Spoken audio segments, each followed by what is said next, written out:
अळूच्या पानांचा रोल न बनवता एकदम सोप्या पद्धतीने झटपट भरपूर लेयर्सवाली अळूवडी बनवूया।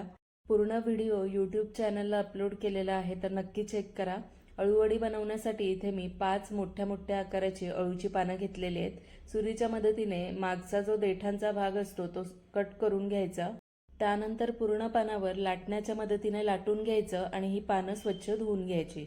मिक्सरच्या भांड्यामध्ये आलं, लसूण, मिरची, कोथिंबीर, सफेद तीळ आणि जिरे घालून ते वाटून घ्यायचं।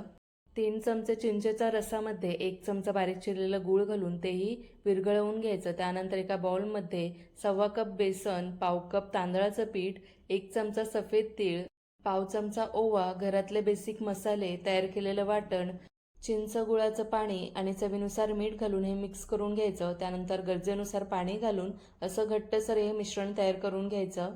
एका परातीवर पान ठेवायचं आणि उलट्या बाजूने पूर्ण हे मिश्रण लावून घ्यायचं। त्यानंतर व्हिडिओत दाखवल्याप्रमाणे फोल्ड करून त्यावरही हे मिश्रण लावून घ्यायचं। त्याच पानावर दुसरं पान ठेवायचं आणि सेम पद्धतीने बेसन लावून एकावर एक अशा लेयर्स तयार करून घ्यायच्या। 5 पानं मी इथे घेतलेली, ती सगळी मी अशी एकावर एक ठेवली। सगळी पानं लावून झाल्यावर कडांना वगैरे सुद्धा हे बेसनचं पीठ लावायचं। त्यानंतर तेल लावलेल्या ह्या चाळणीमध्ये मी पानं ठेवली आणि वाफवून घेतली 15 ते 20 मिनिटसाठी।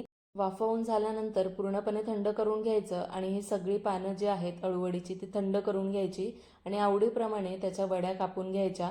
त्यानंतर गरम तेलामध्ये हे पीसेस सोडायचे आणि मस्त दोन्ही बाजूने कुरकुरीत होईपर्यंत फ्राय करून घ्यायचे। लेयर्स पाहू शकता तुम्ही, भरपूर अशा लेयर्स या अळूवडीला पडलेल्या आहेत आणि एकदम कुरकुरीत अळूवडी तयार झालेली आहे। तर ही रेसिपी नक्की ट्राय करून बघा। धन्यवाद।